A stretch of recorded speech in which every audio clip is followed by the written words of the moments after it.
भारतीय जनता युवा मोर्चातर्फे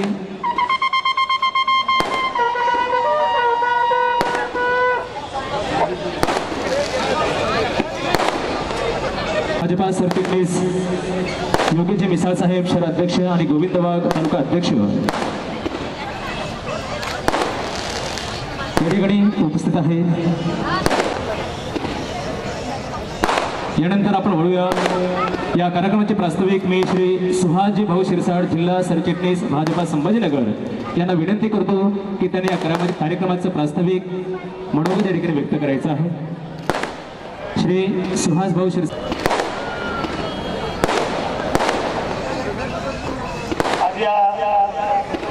फुलंब्री नगरीमध्ये या महाराष्ट्राचे लाडके मुख्यमंत्री माननीय आमदार देवेंद्रजी फडणवीस साहेब यांचं मी या फुलंब्री शहराच्या वतीनं फुलंब्री तालुक्याच्या वतीनं त्यांचं स्वागत करतो। या कार्यक्रमाप्रसंगी या ठिकाणी उपस्थित असलेले भाजपचे प्रदेशाध्यक्ष आणि या विभागाचे खासदार दानवे साहेब, या विभागाचे लाडके आमदार आणि महाराष्ट्र विधानसभेचे अध्यक्ष बागडे नाना, त्याचप्रमाणे मंत्रिमंडळातील संभाजी पाटील निलंगेकर, बबनराव लोणीकर, संघटन सरचिटणीस भाजपा भुसारीजी या ठिकाणी उपस्थित असलेले ज्यांनी या जलयुक्त शिवाराच्या माध्यमातून कामं केले असे आमचे कल्याणचे आमदार पवार साहेब, एकनाथजी जाधव, शायना यांची आणि सर्वोच्च व्यासपीठावरील मान्यवर मंडळी। सर, हा फुलंब्री तालुका आणि फुलंब्री शहर एक ऐतिहासिक शहर हे आहे। याचं फुलामराई नंतर फुलंब्री आणि त्यानंतर फुलंब्री अशा पद्धतीचा एक नावाचा बदल होत असताना त्याच पद्धतीचा या ठिकाणी विकासात्मक बदल सुद्धा झाला आणि तोही मला सांगायला अभिमान वाटतो की हा विकासाचा बदल होत असताना भाजप सरकारच या ठिकाणी कारणीभूत त्या ठिकाणी ठरलं। मग ते धरणाच्या माध्यमातून असेल, पाणी पुरवठ्याच्या माध्यमातून असेल किंवा हा फुलंब्री तालुका निर्मितीच्या माध्यमातून असेल, या ठिकाणी ही सर्व कामे ही भाजप सरकारच्या काळात मागच्या काळामध्ये ही झाली आणि माननीय गोपीनाथ मुंडेंचं या ठिकाणी मला आठवण करावीशी वाटते की त्यांच्याच काळात या फुलंब्रीचा या ठिकाणी फुलंब्री तालुका म्हणून या ठिकाणी घोषणा झाली। मी या ठिकाणी आपला स्वतःचा आभारी आहे की या भाजपच्या काळामध्ये ही सर्व कामं या ठिकाणी झाली आणि ही होत असताना मी प्रास्ताविकामध्ये खूप काही बोलणार नाही। दादांना, नानांना आणि व्यासपीठावरील सर्वांनाच हे सर्व माहीतच आहे, परंतु मी एकच सांगू इच्छितो की कुठेतरी नावामध्ये बदल ज्या पद्धतीने या गावाचा होत होता त्या पद्धतीनं ज्या गावाचं जे रूप होतं ते सुद्धा कुठेतरी बदललं होतं। या ठिकाणी फुल आमराई म्हणून इथं फुलं आणि आंबे या ठिकाणी प्रसिद्ध होते, पण कुठेतरी या नावासोबत त्याचाही लोभ या ठिकाणी पावला होता आणि आज दादांच्या, नानांच्या आणि मुख्यमंत्री साहेबांच्या या ठिकाणी यांच्या माध्यमातून त्या सर्व NGOजने आम्हाला मदत केली आणि ही मदत करत असताना सुरुवाती झाली ती पाणी सिंचनाची आणि जलयुक्त शिवाराच्या माध्यमातून जी कामं या ठिकाणी घेतली गेली। मी फक्त एवढंच या ठिकाणी बोलेल, मी सर्वांचे आभार या ठिकाणी मानताना म्हणेल की या फुलंब्रीला परत फुलामराईचं रूप नक्कीच या ठिकाणी मिळणार आहे आणि हे सर्व भाजप सरकारच्या माध्यमातून नाना आणि दादा, मुख्यमंत्री आणि या भाजपच्या सर्व कार्यकर्त्यांच्या, नेत्यांच्या माध्यमातून मिळणार आहे। एवढंच या प्रसंगी प्रास्ताविकामध्ये बोलतो आणि माझे 2 शब्द या ठिकाणी संपवतो। जय हिंद, जय महाराष्ट्र। यानंतर मी आजच्या या फुलंब्री येथील जलपूजनाच्या कार्यक्रमाच्या निमित्ताने या ठिकाणी उपस्थित असलेले महाराष्ट्राचे मुख्यमंत्री माननीय नामदार श्री देवेंद्रजी फडणवीस, आदरणीय नाना, आदरणीय रावसाहेबजी दानवे साहेब, व्यासपीठावर उपस्थित असलेले आमचे कौशल्य विकास मंत्री आदरणीय संभाजी पाटील निलंगेकर, आमचे संघटन मंत्री श्री रवीजी भुसारी साहेब, या ठिकाणी ज्यांच्या माध्यमातून अनेक कामं या ठिकाणी घेण्यात आले असे आमचे नरेंद्रजी पवार जे मुंबईचे आमदार आहेत, त्यांनी त्या ठिकाणून ग्रामीण भागामध्ये कशा प्रकारचं काम करता येईल ते या सरकारच्या माध्यमातून घेण्याचा प्रयत्न केला आहे। मित्रांनो, उपस्थित आपण सर्वजण याची साक्षीदार आहात। या महाराष्ट्रामध्ये भारतीय जनता पार्टी सरकार आलं, आपल्या आशीर्वादाने भारतीय जनता पार्टीचे मुख्यमंत्री झाले आणि या महाराष्ट्राला जणू काही नवी संजीवनी मिळाली। आज महाराष्ट्रात ज्याची आवश्यकता होती, पाणी, वीज, शिक्षण, सिंचन या मूलभूत गरजा या शेतकऱ्यांना, सर्वसामान्य जनतेला पाहिजे असतात, याचा निर्णय धडाडीने आपल्या सरकारने घ्यायला सुरुवात केला आणि आज त्याचं जिवंत उदाहरण या ठिकाणी पाहायला आपल्याला मिळतंय। या जलयुक्त शिवाराच्या माध्यमातून ज्या ठिकाणी जलपूजन झालं त्या ठिकाणी आपण बघितलं असेल किती मोठ्या प्रमाणात पाणी साचलेलं आहे। साहेब, आपण एक मोठ्या प्रमाणामध्ये जलयुक्त शिवाराचं काम या महाराष्ट्रात घेतल्यामुळे आज सर्व शेतकरी सुखी झालेला आहे। जिकडे तिकडे ही चर्चा आहे, या जलयुक्त शिवाराने सगळ्या लोकांना एक नवं जीवदान दिलेलं आहे। मी धन्यवाद देतो शासनाला, महाराष्ट्र सरकारला, आपले आदरणीय मुख्यमंत्री देवेंद्रजी फडणवीस यांना आणि ज्यांनी या भागामध्ये मोठ्या प्रमाणात काम केलं त्या सर्वांना धन्यवाद देतो। आमचा हा बळीराजा शेतकरी निश्चितपणे यामधून सुखावणार आहे, मोठ्या प्रमाणामध्ये आर्थिक परिस्थितीमध्ये सुदृढ होणार आहे। याबद्दल मी पुन्हा एकदा आपल्या सर्वांचे आभार मानतो आणि माझे 2 शब्द संपवतो। जय हिंद, जय महाराष्ट्र, धन्यवाद। जॉईंट इंटरनॅशनल संस्था मुंबई यांच्या वतीने जिल्हा परिषद शाळा फुलंब्रीस ॲरो फिल्टर वॉटर प्लांट भेट देण्यात येणार आहे। तरी मी या ठिकाणी आमंत्रित करतो शालेय व्यवस्थापन समितीचे अध्यक्ष श्री अभय चिश्ती साहेब यांना स्टेजवर यायचं आहे। तसेच जॉईंट इंटरनॅशनल संस्थेचे सगळे पदाधिकारी यांना विनंती करतो की त्यांनी कृपया स्टेजवर येऊन या वॉटर प्लांटचं भेट दे, यांनी कृपया स्टेजवर यायचं आहे। जॉईंट इंटरनॅशनल संस्था मुंबई यांच्या वतीने जिल्हा परिषद शाळा फुलंब्री या शाळेसाठी ॲरो फिल्टर वॉटर प्लांट शाळेसाठी भेट देण्यात येत आहे आणि स्वीकारत आहेत शालेय व्यवस्थापन समितीचे अध्यक्ष श्री अभय चिश्ती सर। जोरदार टाळ्या वाजवून त्यांचे स्वागत करायचं आहे। यानंतर स्वयंसेवी संस्था ज्यांनी भरीव कार्य केलेलं आहे, जलयुक्त शिवार असो आणि या कार्यात त्यांनी आपलं भरपूर योगदान दिलेलं आहे, तर स्वयंसेवी संस्था यांचे स्वागत समारंभ माननीय सर्वांचे 151 सर्व धर्मीय जोडप्यांचे सामूहिक विवाह सोहळ्याचे आयोजन त्यांनी केलं आहे। त्याबद्दल मी या ठिकाणी आमंत्रित करतो माननीय श्री नरेंद्र पवारजी, श्री गिरीशजी पवार साहेब, माननीय श्री शिवाजी आव्हाड आणि माननीय श्री निखिल लटके साहेब, मोरेश्वर भोई नगरसेवक व अध्यक्ष युवा मोर्चा, अशोकजी येरणार, श्री राजेजी पिल्ले साहेब या सर्व मान्यवरांनी स्टेजवरती यायचं आहे।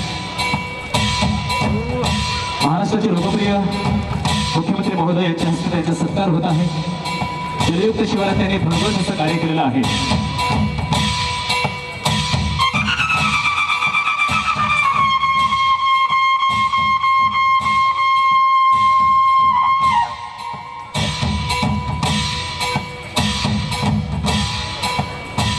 यानंतर मी या ठिकाणी आमंत्रित करू इच्छितो जॉईंट इंटरनॅशनल संस्थेमार्फत या संस्थेत खूप विकासाची कामे केलेली आहेत, ज्याला आपण जलयुक्त शिवाराचे महत्त्वपूर्ण योगदान त्यांनी दिलेलं आहे, त्यांचाही सत्कार होण्या ठिकाणी महत्त्वाचा आहे। मराठवाडा व विदर्भात एकूण 83 गावात त्यांनी फार मोठं हे कार्य स्टेजवर यायचं आहे, आपल्या सत्काराचा स्वीकार करायचा आहे।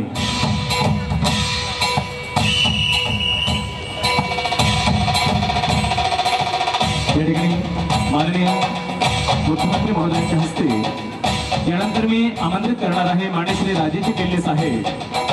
माननीय राजेजी पिल्ले साहेबांनी वैयक्तिकरित्या जलयुक्त शिवाराची कामे करून एक आदर्श घालून दिलेला आहे। जनसामान्यांसाठी एक व्यक्ती काय करू शकते हा एक प्रत्यय त्यांना पाहून येतो। माननीय श्री राजेजी पिल्ले साहेब यांनी वैयक्तिकरित्या या जलयुक्त शिवारात आपलं योगदान दिलेलं आहे, त्यांचाही सत्कार होणं अपेक्षित आहे। आणि श्री पिल्लेजी साहेबांना मी विनंती करतो त्यांनी कृपया स्टेजकडे येऊन आपल्या सत्काराचा स्वीकार करायचा आहे।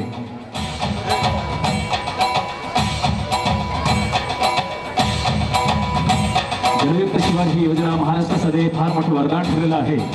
दुष्काळग्रस्त भाग सुकाळमध्ये परिवर्तित झालेला आहे आणि योगदान हे सर्वात मोठं योगदान असं सध्या भाजपा युवा मोर्चाचं, भाजपा पार्टीचं, भारतीय जनता पार्टीने फार मोठं योगदान दिलेलं आहे आणि अख्ख्या महाराष्ट्रात जे जलसंकट होतं ते दूर झालेलं आहे। त्यानंतर राजेजी पिल्ले साहेब यांना मी या ठिकाणी आमंत्रित करतो, त्यांनी आपल्या सत्काराचा स्वीकार करायचा आहे.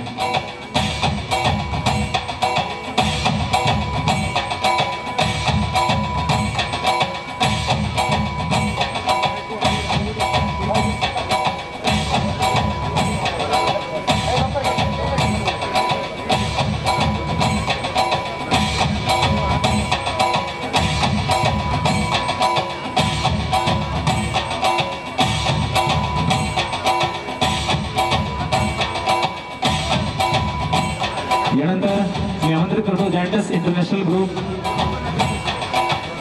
Joint group of Aurangabad, giants group of Aurangabad pride, Giants group of Chikalthana आणि जायंटस ग्रुप वालुज या सगळ्यांनी एका स्टेजवर आपल्या सत्काराचा स्वीकार करायचा आहे. प्रत्येकी प्रातिनिधिक स्वरूपात या ठिकाणी यायचं आहे आणि आपल्या सत्काराचा स्वीकार करायचा आहे.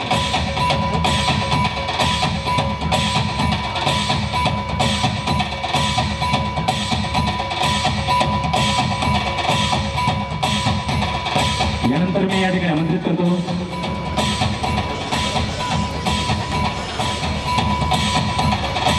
जलयुक्त शिवारात उल्लेखनीय कामगिरी केलेल्या या स्वयंसेवी संस्थांना या ठिकाणी सत्कार होत आहे. यानंतर रुबी ग्रुप मार्फत विविध ठिकाणी जलयुक्त शिवाराची कामे करण्यात आली.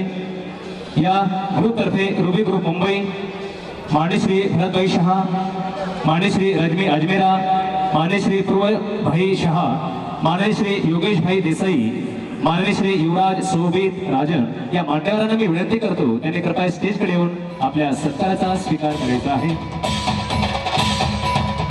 रुबी ग्रुप मार्फत जालना व औरंगाबाद जिल्हा एकूण 10 गावात त्यांनी जलयुक्त शिवारात फार मोठं उल्लेखनीय कार्य केलेलं आहे, आपलं योगदान दिलेलं आहे. त्याबद्दल महाराष्ट्राचे मुख्यमंत्री, सर्वांचे लाडके लोकप्रिय मंत्री महोदय यांच्या हस्ते या ठिकाणी त्यांचा सत्कार होत आहे. जलयुक्त शिवाराची कामे करण्यात आलेली आहेत, त्यांचे फार मोठे योगदान या ठिकाणी आलेलं आहे. Indian pulse and grace association यांचाही सत्कार या ठिकाणी संपन्न होत आहे. सर्वप्रथम या ठिकाणी आमंत्रित करतो प्रवीणजी डोंगरे साहेब चेअरमन, मान्य श्री विमल कोठारे व्हाईस चेअरमन, जितू भिडा सेक्रेटरी, श्री प्रकाश गोयंका ट्रेझरर, सुनीलजी सावला director, प्रदीपजी Ghorpade chief executive officer या सर्वांना मी स्टेजवरती आमंत्रित करतो, त्यांनी आपल्या सत्काराचा स्वीकार करायचा आहे. इंडियन पल्स ग्रेस असोसिएशन यांनी फुलंब्री तालुक्यातील वाणेगाव, दरेगाव दरी, मान मोडी या एकूण 10 गावात त्यांनी आपल्या जलयुक्त शहरात उल्लेखनीय कार्य केलेलं आहे. त्यानंतर भोकरदन तालुक्यात पारद, कोल्हापूर, कोळेगाव, माळेगाव, शिपोरा बाजार, भोकरदन, पिंपळगाव या गावात त्यांनी उल्लेखनीय कार्य केलेलं आहे. यानंतर मी या ठिकाणी आलेल्या मान्यवरांना विनंती करतो, सर्वप्रथम आपल्या राज्याचे मुख्यमंत्री माननीय देवेंद्रजी फडणवीस, भारतीय जनता पार्टीचे प्रदेश अध्यक्ष रावसाहेब पाटील दानवे, रोजगार हमी मंत्री निलंगेकरजी, रवींद्र भुसारीजी, नरेंद्र पवारजी, व्यासपीठावर बसलेले सर्व मान्यवर आणि उपस्थित बंधू आणि भगिनीनो, आज या ठिकाणी फुलमस्ता नदीवर नरेंद्र पवार आणि त्यांच्या सहकार्याने जे या नदीचं खोलीकरण केलं त्याचं आज मुख्यमंत्र्यांच्या हस्ते आपण जलपूजन करत आहोत. आणि त्यामुळे इथल्या जवळपासच्या विहिरीला मोठ्या प्रमाणामध्ये पाणी आलं हेही आपण पाहतोय. जसं फुलमस्ता नदीवर झालं तसं इथं गावातही अनेक ठिकाणी या फुलंब्रीमध्ये वेगवेगळ्या माध्यमातून जल साठवायचं काम झालं. मागे गेल्या वर्षी सप्टेंबरमध्ये गणपती विसर्जनाच्या दिवशी एक प्रचंड मोठा पाऊस इकडे पडला आणि या भागामध्ये जी गिरजा नदी वाहते त्या गिरजा नदीच्या बाजूला नदीवर असलेले 10-15 वर्षापूर्वीचे जे केटीवर होते ते जवळजवळ एक सोडला तर सगळे वाहून गेले होते. साईडनी पाणी निघून गेलं. सरकारी अंदाज होता की याला खर्च येईल, तो खर्चही मागितला सप्टेंबर ऑक्टोबर मध्ये. मी मागे लागलो होतो की आता या वर्षीचा पाऊस पडला जून मध्ये पाणी आडलं नाही तर शेतकरी मोठ्या प्रमाणामध्ये हवालदिल होतील. परंतु यंत्रणेचा त्याला उशीर लागत होता. 12 कोटी रुपये या फुलमस्ता नदीवर याच्या गिरजा नदीवरच्या केटीवेरला पाणी अडवासाठी म्हणजे फुटलेले बांध दुरुस्त करायसाठी यंत्रणेने मागितले होते. ते 12 कोटी मिळाले नाही आणि मे महिना सुरू झाला. म्हटलं आता जर 1 महिना आपल्या हातात आहे, जर ही कामं झाली नाही तर आपल्याला इथं पाणी थेंबभर दिसणार नाही. कारण गेल्या वर्षी एवढा मोठा प्रचंड पूर येऊन सुद्धा नदी पात्रात पाणी शिल्लक नव्हतं. आणि म्हणून खासगी NGO कडून, खासगी लोकांकडून, त्या इंडस्ट्रीज वाल्या लोकांकडून, राम भोगले त्यांच्या संघटनेकडून आपण काही जण काही केटीवर दुरुस्त करायचा निर्णय केला. काही यंत्रणेकडून